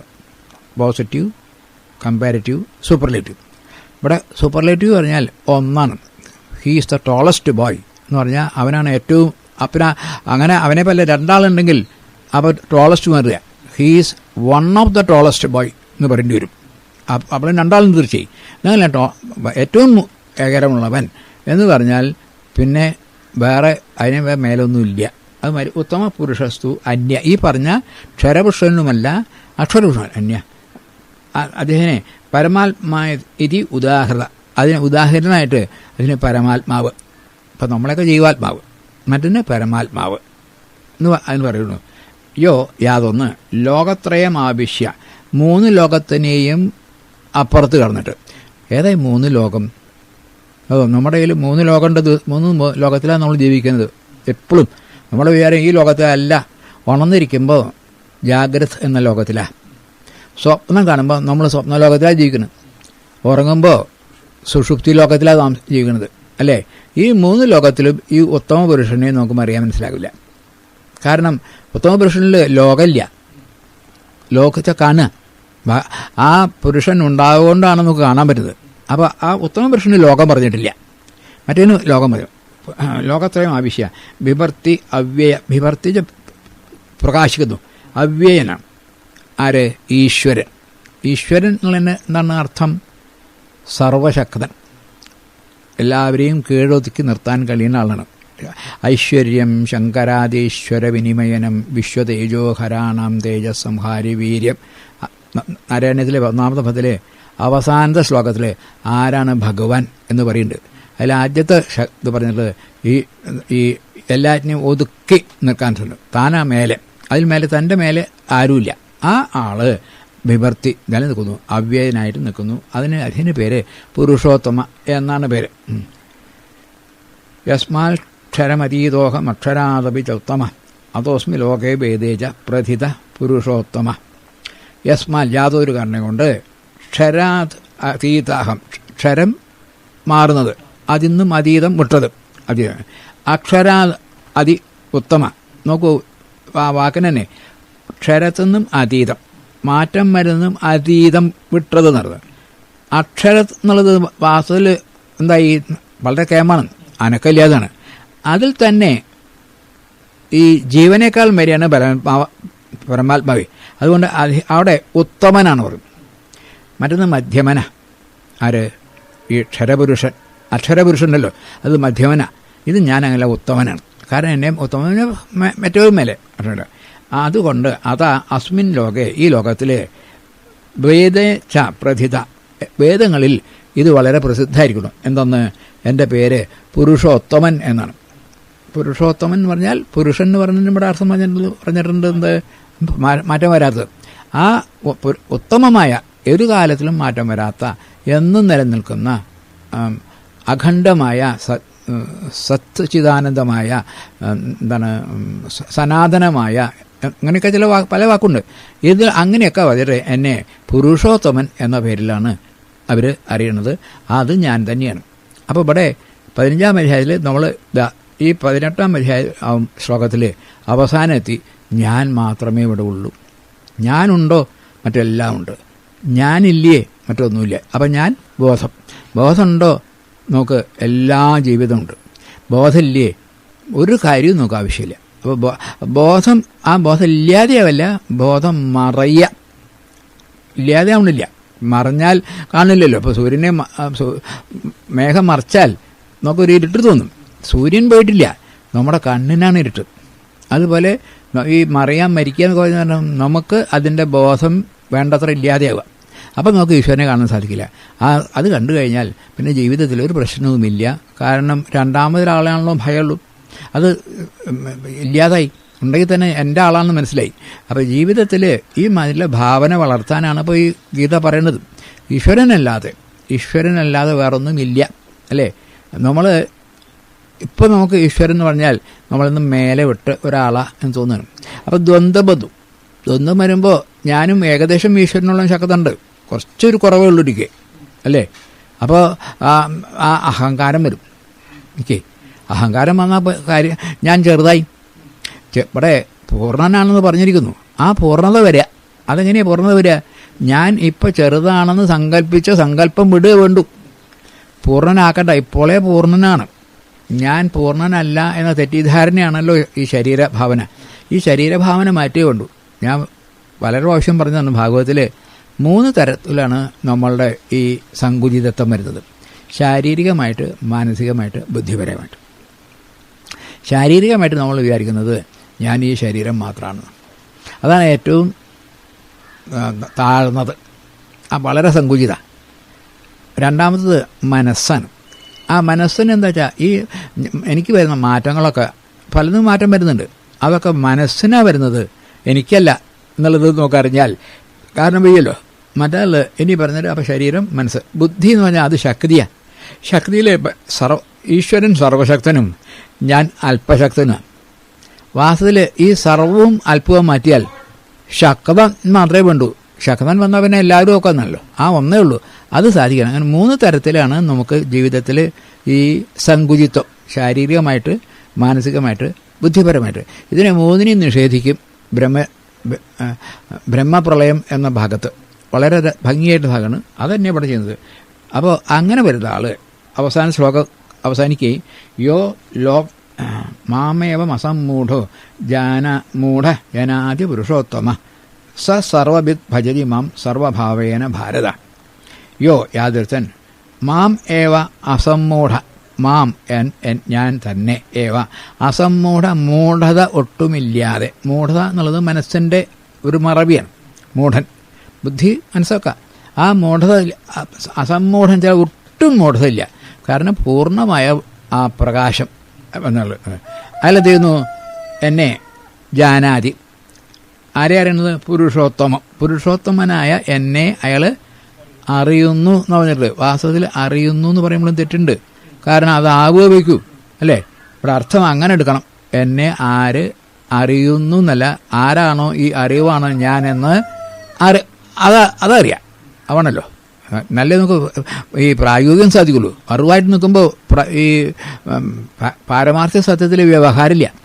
വ്യവഹാരത്തിൽ നമ്മൾ പറയുമ്പോൾ ഞാൻ നിങ്ങൾക്ക് പറഞ്ഞു തരാം, ഞാൻ നിങ്ങളത് കേൾക്കുക ഒക്കെ എന്നങ്ങനല്ലേ ഈ ക്ലാസ്സൊക്കെ ഉള്ളൂ.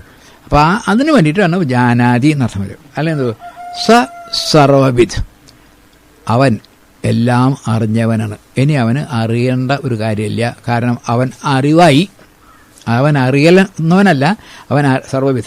എന്നിട്ടോ ഭജതി, എന്നെ ഭജിക്കുന്നു. മാം എങ്ങനെ? സർവഭാവേന, എല്ലാ ഭാവങ്ങളിലും അർജുന എന്നെ ഭജിക്കുന്നു. ഇതിൽ വിനോബ ഭാവെ വളരെ ഭംഗിയായിട്ടൊരു ഉദാഹരണം കാണിച്ചിട്ടുണ്ട്. ഇതെങ്ങനെയാ വെച്ചാൽ, ജീവിതത്തിൽ ഒരു 4 ദശ പറയാം.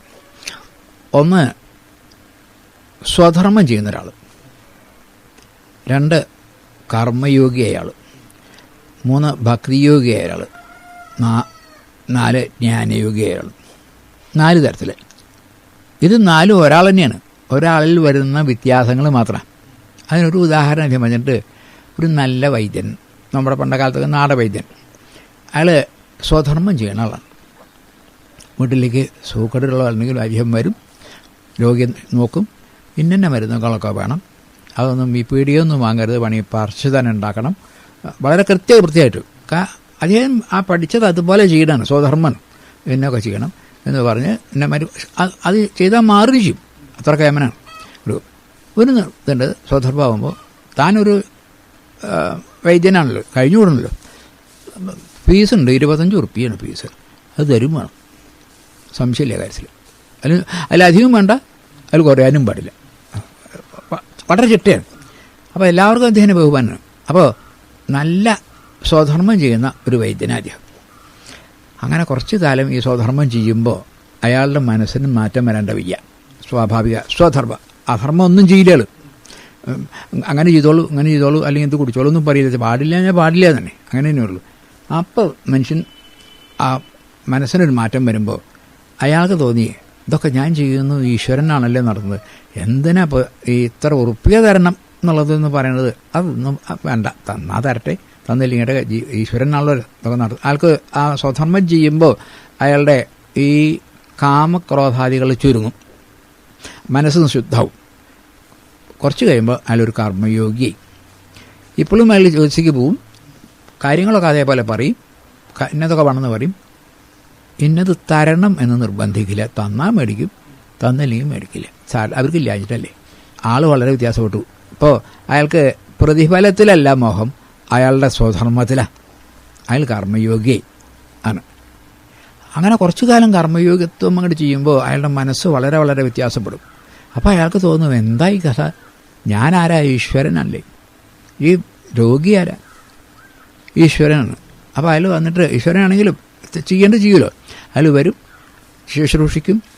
ഇപ്പോൾ ആദ്യത്തെ സ്വധർമ്മം ചെയ്യുന്ന ആളല്ല, കർമ്മയോഗിയല്ല, പരമഭക്തനാണ്, ഈശ്വരനാണ് ഈ കിടക്കുന്നത് എന്ന ഭാവനയിൽ ഈശ്വരനെ സേവിക്കുക എന്നാണ് അദ്ദേഹത്തിൻ്റെ വിചാരം. അദ്ദേഹത്തിന് വല്ലാത്ത അത്ഭുതം തോന്നും. ജനങ്ങൾക്കും തോന്നും ഇദ്ദേഹത്തിനെ പറ്റിയിട്ട്. പരമഭക്തൻ, ഇങ്ങടെ ഒന്നും ആവശ്യമില്ല, തന്നാൽ മേടിക്കും, വേണമെന്നൊന്നുമില്ല, ചോദ്യം തന്നില്ല. ഏതായാലും ഈശ്വര ഭാവനകളാണ് ചികിത്സിക്കുക. കാണുന്നതൊക്കെ വാസുദേവ സർവമിതി സ മഹാത്മാ എന്നൊക്കെ ഉണ്ടല്ലോ, അവിടെ എത്തി. അങ്ങനെ ആ ഭക്തി അങ്ങോട്ട് വളർന്നു കഴിഞ്ഞാൽ കുറച്ച് കഴിയുമ്പോൾ അദ്ദേഹത്തിന് ജ്ഞാനം വരും. അപ്പോൾ അദ്ദേഹത്തിന് മനസ്സിലാവും ആ കിടക്കുന്ന ആൾ മാത്രമല്ല ഉള്ളൂ ഈ ഈശ്വരൻ. ഈ വൈദ്യന് ഞാനാരാ? ഞാനും ഈശ്വരനാണല്ലോ. ഈ മരുന്നോ അത് ഈശ്വരനാണ്. എന്നിട്ടോ അപ്പോൾ ആരായി? ഈശ്വരൻ വന്ന് ഈശ്വരനാകുന്ന മരുന്ന് കൊണ്ട് ചികിത്സിക്കുക. അതാ രസം. എല്ലാം ത്രിപുടിയൊക്കെ പോയി, ഒക്കെ ഈശ്വരനാണ്. എന്നിട്ടും എന്തുണ്ട്? ഭജനുണ്ട്. അതെ, ചികിത്സിക്കണമല്ലോ. എനിക്കതൊക്കെ മനസ്സിലായിട്ടുള്ളൂ, കിടക്കുന്ന ആൾക്കൊന്നും മനസ്സിലായിട്ടില്ല. അപ്പോൾ അതുകൊണ്ട് അവിടെ വരുമ്പോൾ ത്രിപുടി കിടന്നിട്ടുള്ള ഭക്തിയാ സഞ്ജായതേ ഭക്തിയാ. ആദ്യം തുടങ്ങുന്ന ഭക്തിയാണ്. ഇപ്പോൾ അതുകൊണ്ടൊരു ഭക്തിനാവും. അത് പരമഭക്തിയാണ്. അവനാണ് ഇവിടെ പറഞ്ഞത് സ സർവവിദ്. അവൻ എല്ലാം അറിഞ്ഞു. എല്ലാം അറിഞ്ഞാൽ സാമാന്യമാണെങ്കിൽ എല്ലാം പരമാത്മാവാണെന്ന് പറഞ്ഞാൽ പിന്നെ മിണ്ടാലിക്കലോ അല്ല എന്ന് പറയാനാണ് ഒരു വാക്ക്. ഈ 15-ാം അധ്യായം ജ്ഞാനത്തിൻ്റെ പരാകാഷ്ഠന്. അവിടെ എന്ത് ചെയ്യുന്നത്? ആ ജ്ഞാനി എല്ലാം അറിഞ്ഞിട്ട് ഭജതി മാം, എന്നെ ഭജിക്കുന്നു എന്നാ. അപ്പം നമ്മുടെ വിചാരം ജ്ഞാനി പറഞ്ഞാൽ അങ്ങനെ മിണ്ടാണ്ടിരിക്കുന്നല്ല. എല്ലാം അയാളെ അറിഞ്ഞിട്ടുള്ളൂ എന്തെന്ന്, ഇതൊക്കെ ഈശ്വരനാണെന്ന്. ഈ കിടക്കുന്ന ആളും മരുന്നും ഞാനും ഒക്കെ ഈശ്വരൻ. അവർക്കൊന്നും മനസ്സിലായിട്ടില്ല. അപ്പോൾ അവർക്ക് അത് മനസ്സിലാക്കാനും അവർക്ക് സേവനം ചെയ്യലും ഈ ജ്ഞാനിയുടെ സംസാരം. ജ്ഞാനി മിണ്ടാതിരിക്കുന്നതല്ല. അതാണ് ഈ 15-ാം അധ്യായം രസം. എല്ലാം അറിഞ്ഞിട്ട് ഭജിക്കുന്നു. നമ്മൾ അറിയാണ്ടാണ് ഇപ്പോൾ ഭജിക്കുന്നത്. അതുകൊണ്ടാണ് അതിൻ്റെ വേണ്ടത്ര ഫലം കിട്ടാത്തത്. എല്ലാം അറിഞ്ഞ് ഇതാണ് 15-ാം അധ്യായത്തിൻ്റെ ആ ക്രക്സ് എന്നൊക്കെ പറയില്ല, അവസാനം അതിൻ്റെ സത്വസാരം. ആ സാരം ഇവിടെ പറയാണ്. അങ്ങനെയുള്ള ആൾ ആദ്യം ഒരു സാമാന്യ നല്ല പ്രവർത്തകൻ, സ്വധർമ്മം ചെയ്യുന്ന ആൾ. അത് കഴിഞ്ഞാൽ അയാളൊരു ഒന്നാം തരം കർമ്മയോഗി, പിന്നെ അയാളൊരു ഭക്തി യോഗി, അവസാനം ഒരു ജ്ഞാനയോഗി, അവസാനം പരമജ്ഞാനി ആയിട്ട് അയാൾ നിന്നിട്ട് ഇത് ഭക്തൻ. ജ്ഞാനി ഭക്തൻ അത് 7-ൽ പറയും. ജ്ഞാനി ഭക്തനെയാണ് എനിക്ക് ഏറെ ഇഷ്ടം. അയാൾ ഞാനും ഒന്ന് തന്നെയാണ്. അപ്പോൾ നമ്മളുടെ ഒരു സാധാരണതൊക്കെ കണ്ടിട്ടേ ജ്ഞാനികളാച്ചാൽ മിണ്ടാണ്ട് ഏതെങ്കിലും ഒരു ആശ്രമത്തിൽ കാലും കെട്ടി കൈയും കെട്ടി കഴിയുന്നിട്ട് ഇങ്ങനെ വർത്തമാനം പറഞ്ഞിട്ടോ അല്ലെങ്കിൽ പലരും പറഞ്ഞവർക്ക് മാത്രമേ ഉള്ളൂ, പണിയൊന്നും എടുക്കില്ല എന്നുള്ളത്. അങ്ങനെയല്ല. ഗീത വളരെ വ്യക്തമായിട്ട് പറഞ്ഞു, പരമജ്ഞാനിയായിട്ടുള്ള ഇതാണ് ലോകമാന്യ തിലകൻ പറഞ്ഞത്. അദ്ദേഹം വാസ്തവത്തിൽ പലർക്കും വിചാരമുണ്ട് കർമ്മയോഗമാണ് വലുതെന്ന് പറയുന്നത്. അങ്ങനെയല്ല. അദ്ദേഹം പറഞ്ഞിട്ടുണ്ട് ഭക്തിയോഗത്തിൻ്റെയും അപ്പുറത്തുള്ള ജ്ഞാനയോഗത്തിൻ്റെയും അപ്പുറത്തൊരു ഭജനുണ്ട്. ആ പ്രവൃത്തി ചെയ്യണമെന്നാണ് ലോകമാന്യ തിലകൻ അദ്ദേഹത്തിൻ്റെ ഗീതാരഹസ്യത്തിൽ പറയുന്നത്. അല്ലാണ്ട് ഇപ്പം നമ്മളിവിടെ ചെയ്യുന്ന ഈ രാഷ്ട്രീയക്കാർ ചെയ്യുന്ന പ്രവൃത്തി ചെയ്യണമെന്നൊന്നും പറഞ്ഞിട്ടില്ല. മാത്രമല്ല അവർക്ക് ലോകസംഗ്രഹം ചെയ്യാൻ സാധ്യമല്ല ഈ ഇന്നത്തെ രാഷ്ട്രീയക്കാരന്. കാരണം അവരൊക്കെ വികാരത്തിൻ്റെ അടിമകളും വിചാരം തന്നെ ഇല്ല. അത് സാധിക്കില്ല. വികാരവും വിചാരവും അപ്പുറത്ത് നിന്നുണ്ട്. അവരാണ് ഇപ്പോൾ ലോകമാന്യ തിലകമനോ അല്ലെങ്കിൽ ഒരു ഗാന്ധിജിയോ അല്ലെങ്കിൽ ഇപ്പോൾ അടുത്ത കാലത്താണെങ്കിൽ ഒരു രമണ മഹർഷിയോ അവിടെ ഇരുന്നാൽ മതി. അവർ ലോകസംഗ്രഹമാണ്. ഇപ്പോൾ നമ്മുടെ അമ്മ ചെയ്യുന്നത് ഒരു ലോകസംഗ്രഹമാണ്. അവർക്കൊന്നും ആവശ്യമില്ല.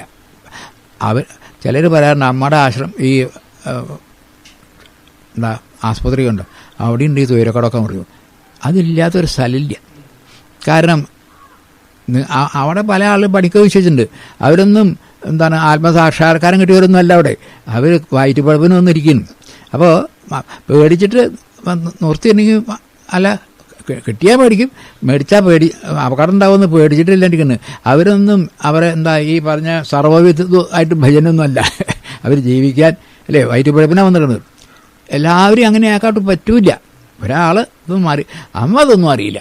അത് ശരിയാണ്. അമ്മയ്ക്ക് എന്താ അറിയാം? വാസ്തവത്തിൽ അമ്മയ്ക്ക് വരെ എന്തെന്ന് ഇവിടെ ഈ കുട്ടികൾക്ക് അതിൻ്റെ ഉള്ളിൽ ഉണ്ടോയെന്നൊക്കെ അറിയാം. അതില്ലാതെയാക്കാൻ പറ്റില്ല. അങ്ങനെയായാൽ പല ഇതിന് പേര് ഈ ലോകം എന്നാവില്ല, അതിന് വൈകുണ്ഠനാവും വരും അല്ലേ? വൈകുണ്ഠം അല്ലേ? എന്തിനു വൃഥാ കാലം കളയുന്നു വൈകുണ്ഠത്തിനു പോയിക്കൊള്ളുവിന് എല്ലാവരും എന്നൊക്കെ പറഞ്ഞിട്ടുണ്ട്. അപ്പോഴും നമുക്ക് വിചാരം കുറച്ച് മുകളിലവിടെ ഒരു സുഖമായിട്ടുള്ള സ്ഥലമാണ് എന്നുള്ള വിചാരം. അങ്ങനെയല്ല. വൈകുണ്ഠവും ഒക്കെ കുണ്ഠതയില്ലാത്ത സ്ഥലം എന്നർത്ഥമാണ്. അതായത് തടസ്സമില്ലാത്ത പൂർണ്ണമായ സ്വാതന്ത്ര്യം. അത് ബോധമാണ്. അവിടെ അല്പം ചിലർക്കേ പോകാൻ പറ്റുള്ളൂ. മറ്റു അങ്ങനെയാണെങ്കിൽ ഈ ലോകം അവിടെ ഉണ്ടാവില്ല. അവിടെ ഒരു ഭജതി ഹേ ഭാരത. ഭാരത വെച്ചാൽ ഭായിൽ രതിക്കണോ, ജ്ഞാനത്തിൽ രതിക്കണ. അപ്പോൾ അർജുന എന്നല്ല പ്രവർത്തിക്കുന്നത്. ജ്ഞാനത്തിൻ്റെ തന്നെ അതിനെ ഭാരത എന്ന് വാക്ക് വയ്ക്കാൻ കിട്ടും. പ്രാർത്ഥ എന്ന് പറയണ്ടേ, ഭാരത, എല്ലാം പറയേണ്ടതെല്ലാം പറഞ്ഞു കഴിഞ്ഞു. ഇനി ഇത് ശാസ്ത്രമാണെന്ന് അവസാനത്തെ ശ്ലോകം പറഞ്ഞിട്ട് ഇത് അവസാനിപ്പിക്കണം. ഇതി ഗുഹ്യതമം ശാസ്ത്രം ഇതമുക്തം മയാനഘ ഏതത് ബുദ്ധ്വാ ബുദ്ധിമാൻ സ്യാൽ കൃതകൃത്യശ്ച ഭാരത. വീണ്ടും ഭാരത തന്നെ. ഇതി ഇതുപോലെ പറഞ്ഞ പോലെ ഗുഹ്യതമം, പക്ഷേ ഗുഹ്യം മനസ്സിലാക്കാൻ വിഷമമുള്ള, അല്ലാണ്ട് മനസ്സിലാവാത്തതല്ല. എന്നാ പിന്നെ എന്തിനാ ഇത് മനസ്സിലാവില്ല, എന്നാ പിന്നെ പഠിക്കണ്ട, അങ്ങനെയല്ല. മനസ്സിലാക്കാൻ വിഷമമുള്ള. എന്തുകൊണ്ട് ഇപ്പം നമ്മൾ സങ്കല്പത്തിലായിരിക്കണം. ഈ സങ്കല്പം ഇല്ലാതെയാക്കുക വേണ്ടത്. സങ്കല്പം ഇല്ലാതെയായ മനസ്സിലായി. അപ്പോൾ സങ്കല്പം ഇല്ലാതെയാക്കൽ എളുപ്പമല്ല, അത് സമ്മതിക്കാം. നമ്മളൊക്കെ പറയാം എനിക്ക് സങ്കല്പമൊന്നും ഇല്ല എന്നുള്ളത്. എന്തെങ്കിലും ഒന്ന് എനിക്കൊരു സങ്കല്പം ഇല്ല എന്ന് അതിൽ പറയും, അതൊരു സങ്കല്പമാണ്. അല്ല, എനിക്കൊരു സങ്കല്പം ഇല്ലാതെ പിന്നെ എന്തായാലും പറയണത്, അത് സാധിക്കില്ലല്ലോ. അത് അവിടെ ദക്ഷിണാമൂർത്തി പോലെയാണ്. ശബ്ദമില്ല, ചിന്മുദ്ര മാത്രം, അഹങ്കാരം ഒതുക്കിയെന്ന്. അവർക്ക് ശിഷ്യോസ്തു ചിന്ന സംശയ, ശിഷ്യന്മാർക്ക് സംശയമൊക്കെ തീർന്നു. ഇത് ഗുഹ്യതമം ശാസ്ത്രം. ഈ ശാസ്ത്രം എന്നുള്ളതിന് ഞാൻ പലപ്പോഴും ഇവർക്ക് പറഞ്ഞു കൊടുക്കുമ്പോൾ ആളുകൾക്ക് തോന്നാറുണ്ട്, ശാസ്ത്രവും അഭിപ്രായവും തമ്മിൽ വളരെ വ്യത്യാസമുണ്ട്. അഭിപ്രായം എന്ന് പറഞ്ഞാൽ എൻ്റെ തോന്നല, അതൊക്കെ വ്യക്തിനിഷ്ഠമാണ്. ചായ എനിക്ക് നന്നല്ല, നിങ്ങൾക്കിഷ്ടമാണ്, വേറെ ആൾക്കല്ല, ഇതൊക്കെ വ്യക്തിനിഷ്ഠ. അതൊന്നും ഒരു തീരുമാനമല്ല. തീ അങ്ങനെയല്ല. ആര് തൊട്ടാലും, കുട്ടിയായാലും വലിയ ആളായാലും ശരി, ഇംഗ്ലീഷുകാരനായാലും ശരി, ഇന്ത്യക്കാരനായാലും ശരി, നായയായാലും ശരി, പൂച്ചയായാലും ശരി, തൊട്ടാ പൊള്ളും. അത് വസ്തുനിഷ്ഠ. അപ്പോൾ ശാസ്ത്രം എന്ന് പറയുന്നത് വസ്തുനിഷ്ഠമാണ്, അല്ലാണ്ട് വ്യക്തിനിഷ്ഠല്ല. അപ്പം അന്ന് നമ്മളുടെ ജീവിതത്തിൽ എല്ലാ പ്രവൃത്തികളിൽ നിന്നും 90% നമ്മൾ വ്യക്തിനിഷ്ഠക്കാരാണ്. ശാസ്ത്ര വസ്തുനിഷ്ഠയല്ല. അതുകൊണ്ടാണ് ഈ കുഴപ്പമൊക്കെ വരുന്നത്. വസ്തുനിഷ്ഠയാണെങ്കിൽ ഈ പ്രശ്നമില്ല. അപ്പോൾ ഇവിടെ ഭഗവാൻ അവർ ശാസ്ത്രം, ഇനി ഈ ശാസ്ത്രമാവണം പ്രമാണം എന്ന് 16 പറയാൻ പോകുന്നുണ്ട് അവിടെ. അപ്പോൾ പറയാം ഇതിനെ പറ്റിയിട്ട് പ്രത്യേകിച്ച്. ഇതം ഉക്തം മയാ അനഘ, പാപമില്ലാത്തവനാ നീ. എന്താ ഈ പാപം? വളരെ പ്രാവശ്യം പറഞ്ഞതാണ്. എത്ര പ്രാവശ്യമായാലും പറഞ്ഞാലും പിന്നെയും നമുക്ക് പാപം എന്ന് പറഞ്ഞാൽ അതൊരു പ്രവൃത്തിയാണെന്നാണ് തോന്നുക. പ്രവൃത്തിയല്ല പാപം. ആ പ്രവൃത്തി ചെയ്തിട്ട് അത് ഞാൻ ചെയ്യേണ്ടിയിരുന്നില്ല എന്ന് തോന്നുമ്പോൾ മനസ്സിലുണ്ടാവുന്നൊരു വിഷമമില്ലേ, അപ്പോഴേ പാപമുള്ളൂ. നേരെ മറിച്ച് ഞാൻ ചെയ്തത് അങ്ങനെ തന്നെയാണ് ചെയ്യേണ്ടത് എന്ന് എനിക്ക് ബോധ്യം വന്നാൽ ആ ക്രിയ പാപമല്ല, പുണ്യാണ്. ഇപ്പം അങ്ങനെയല്ലെങ്കിൽ നമുക്ക് ജീവിക്കാൻ പറ്റില്ല. ഇപ്പോൾ കുട്ടികളെ ചിലപ്പോൾ ശിക്ഷിക്കൊക്കെ വേണ്ടി വരും അത്യാവശ്യം. അത് ആ കുട്ടിയുടെ നന്മയ്ക്കാണെന്ന് അറിയുമ്പോൾ നമുക്കതിൽ ദുഃഖമില്ല. നേരെ മറിച്ച് എൻ്റെ സ്വാർത്ഥത്തിനാണ് നിങ്ങളെ ഞാൻ ശിക്ഷിച്ചു വരിക, അപ്പം അത് പാപായി. കാരണം വേണ്ടിയായിരുന്നില്ല എന്ന് പിന്നെ തോന്നും. ആ അനഘനാണ് നീ. ഏതത് ബുദ്ധ്വ, ഇതറിഞ്ഞാലാണ് ആര് ബുദ്ധിമാൻ സ്യാൽ നീ. അപ്പോൾ ആരവും കൃതകൃത്യശ്ച, കൃതകൃത്യനവും. ഈ വാക്കും സാധാരണ 2-ാം അധ്യായത്തിൽ അധികാരം എന്നൊരു വാക്ക് വരും. കർമ്മണി ഏവ അധികാര. അപ്പോൾ എൻ്റെ അധികാരമാണ്. അവിടെ നമ്മുടെ വിചാരം അഹങ്കാരം വരിക. ആ വാക്കിന് അതല്ല അർത്ഥം. അവിടെ അധികാരം എന്നുള്ളതിന് നിങ്ങളുടെ ഉത്തരവാദിത്വം അല്ലേ, നിങ്ങളുടെ ഉണ്ടല്ലോ.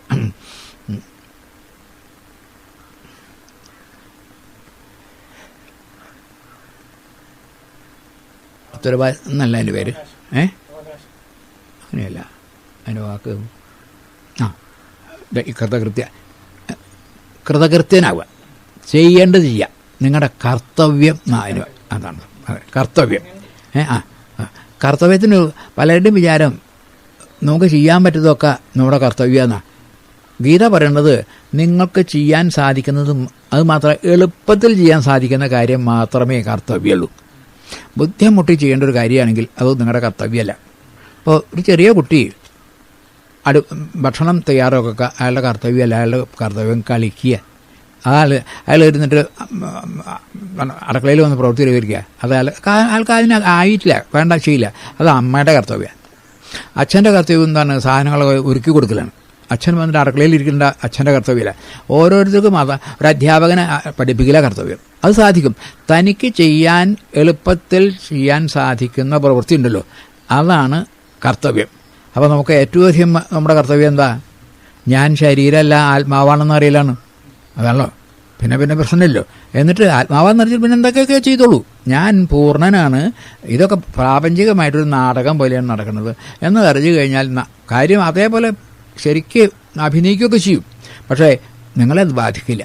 ഇത് സാധിക്കലാണ് ജീവിതത്തിൻ്റെ പരമലക്ഷ്യം എന്ന് ഇവിടെ അവസാനത്തിൽ ഇവിടെ മാത്രമേ ശാസ്ത്രം എന്ന് പദം വരുന്നത്. ഇതി ഗുഹ്യതമം ശാസ്ത്രം ഇതമുക്തം മയാ എന്ന് പറഞ്ഞാൽ എന്നാലെന്നാ വെച്ചാൽ ബോധമാണ് ഈ പറയുന്നത് അർത്ഥം. പരമാത്മാവ് കൃഷ്ണനല്ല ഇതിവിടെ. ഒന്നാമത് ഭഗവാൻ ഉപായ എന്നുള്ളൂ. അനഘ ഏതത് ബുദ്ധ്വ, ഇത് നിനക്ക് ബോധ്യം വന്നാൽ ബുദ്ധിമാൻസ്യാൽ, നീ ബുദ്ധിമാനാവും, നീ ബുദ്ധി തന്നെയാവും, ബോധമാവും. അപ്പോൾ ആരായി? കൃതകൃത്യനാവും. ചെയ്യേണ്ടത് ചെയ്തു. പലർക്കും മരണമാകുമ്പോഴേക്ക് അന്ന് അങ്ങനെ ചെയ്യായിരുന്നു ഇങ്ങനെ തോന്നുന്നുണ്ട്. കാരണം അയാൾ ചെയ്യേണ്ടത് ചെയ്തിട്ടില്ല. എന്താ ഏറ്റവും ചെയ്യേണ്ടത്? ഞാൻ ഈ ശരീരം മാത്രമല്ല ആത്മാവാണെന്ന് അറിയലാണ് കൃതകൃത്യത. അല്ലാണ്ട് പല പല പണികൾ ബാക്കി ചെയ്തൊന്നുമല്ല. അത് ഇനിയും തരാവില്ല, അവസാനിക്കില്ല. ഞാൻ ആത്മാവാണ്, ഇതൊക്കെ ഒരു നാടകമാണ്, അത് ഞാൻ വേണ്ട മാതിരി അഭിനയിച്ചിട്ടുണ്ട് എന്ന് പറഞ്ഞാൽ നമുക്ക് ഇവിടുന്ന് പൂവിൽ അതൊരു വേറെ നാടകത്തിലേക്ക് പോവാണ്. ആരും മരണമൊന്നുമില്ല, ആൾക്ക് മരണവും ജനനവും ഒന്നും ഇല്ലാണ്ടേ. ഇത് അറിയലാണ് കൃതകൃത്യത. ഞാൻ ആത്മാവാണ്, ജീവനും എൻ്റെ തന്നെ ഈശ്വരൻ്റെ തന്നെ ഒരു അംശമാണ്. ഞാനിവിടെ ചെയ്തതൊക്കെ ഈശ്വരൻ്റെ ആജ്ഞപ്രകാരം ചെയ്തതാണ്. അവൻ ബോധത്തിൻ്റെ എനിക്കിതൊന്നും ഒരു വിഷമം ഉണ്ടാവില്ല. ഞാൻ പാപിയല്ല, പുണ്യവാനുമല്ല, ഒന്നുമല്ല ഞാൻ. കാരണം ഞാൻ ദ്വന്ദ്വല്ല, ഞാൻ ഏകമാണ്. ഈ ഏകത്വം ഇതറിയലാണ് ഏറ്റവും വലിയ കാര്യം. കാരണം ഇത് കഴിഞ്ഞ് ഇനി അടുത്ത ശ്ലോകം വരുമ്പോൾ ആദ്യത്തെ ഇങ്ങനെ ഈ ഏകത വരുന്നതിൻ്റെ പ്രധാന ലക്ഷണം അറിയാൻ അയാൾക്ക് ഭയം ഉണ്ടാവില്ല. രണ്ടുണ്ടെങ്കിലേ ഭയമുള്ളൂ. ആ അടുത്ത അധ്യായത്തിൽ ആദ്യം അഭയം എന്ന് പറഞ്ഞിട്ടാ തുടങ്ങുക ശ്ലോകം. 16-ാം അധ്യായം വരുമ്പോൾ ആ ഭയം ഏറ്റവും വലിയ ഗുണം. ഈ ഈശ്വരീയ ഗുണങ്ങളെപ്പറ്റി, സദ്ഗുണങ്ങളെ പറ്റിയിട്ട് ഇത് പറയാനാണ് പോകുന്നത്. ആദ്യത്തെ ഗുണം അഭയാണ്. അതിനി അവിടെ വരുമ്പോൾ പറയാം. ഇങ്ങനെ ഇതി ഗുഹ്യതമം ശാസ്ത്രം ഇതമുക്തം മയാനഘ ഏതത് ബുദ്ധ്വ ബുദ്ധിമാൻസ്യാൽ കൃതകൃത്യശ്ച ഭാരത. ഇങ്ങനെ ഗീത വാസ്തവത്തിൽ ഇവിടെ അവസാനിച്ചു. ഇനി എന്താ വേണ്ടത്? കൃതകൃത്യനായി എന്ന് കഴിഞ്ഞാൽ പിന്നെ എന്താ വേണ്ടത്? ഞാൻ ആത്മാവെന്ന് ബോധ്യം വന്നാൽ ഇനി എന്താ പറയാനുള്ളത്? ഇനി 2 അധ്യായങ്ങൾ പറയാനൊരു ഇതുള്ളത്. 9-ാം അധ്യായം എടുത്ത് നോക്കാം. അതിൽ 11-ാം ശ്ലോകത്തിൽ ആസുരി രാക്ഷസി എന്ന 2 പദം വരുന്നുണ്ട്. 9 11-ാം ശ്ലോകം. അവജാനന്തി മാം മൂഢ മാനുഷിം തനുമാശ്രിതം പരം ഭാവമജാനന്ദ മമബോധമഹേശ്വര മോഹാശ മോഹകർമ്മ. 12 വരുന്നത്. കർമ്മണ മോഹജ്ഞാന വിജയസ രാക്ഷസീം ആസുരീം ജൈവ പ്രകൃതിയും മോഹിനിയും ശ്രിത എന്നൊരു ശ്ലോകം വരുന്നുണ്ട്. അവിടെ രാക്ഷസി ആസുരി പറഞ്ഞു പോയതാണ്. ആഗ്രഹമുള്ള ആളുകൾ ആണ് ആസുരന്മാർ. ആ ആഗ്രഹം നിറവേറ്റാൻ എന്ത് ചെയ്യാം എന്ന് വിചാരിക്കുന്ന ആളാണ് രാക്ഷസൻ. അപ്പോൾ ഒന്ന് ആസുരൻ എന്ന് പറഞ്ഞാൽ രജോ ഗുണം, രാക്ഷസൻ എന്ന് പറഞ്ഞാൽ തമോ ഗുണം. ഞാൻ 2 ഇതിന് ആരാ ഈ ആസുരി രാക്ഷസി എന്ന് ഇവിടെ പറഞ്ഞിട്ടില്ല. പിന്നെ വേറെ അതിനുള്ള സന്ദർഭം കിട്ടിയില്ല. ഇതിൻ്റെ അതാരാന്ന് പറയാണ് ഇനി 16-ാം അധ്യായം. ആസുരി ദൈവ ആസുര സമ്പദ് വിഭാഗ യോഗം എന്നാണ് കഴിഞ്ഞിട്ട് 16-ൽ. അത് കഴിഞ്ഞാൽ ഇവിടെ തന്നെ 27-ാമത്തെ ശ്ലോകമുണ്ട്. 9 തന്നെ. 25 പത്രം പുഷ്പം എന്നാണ്.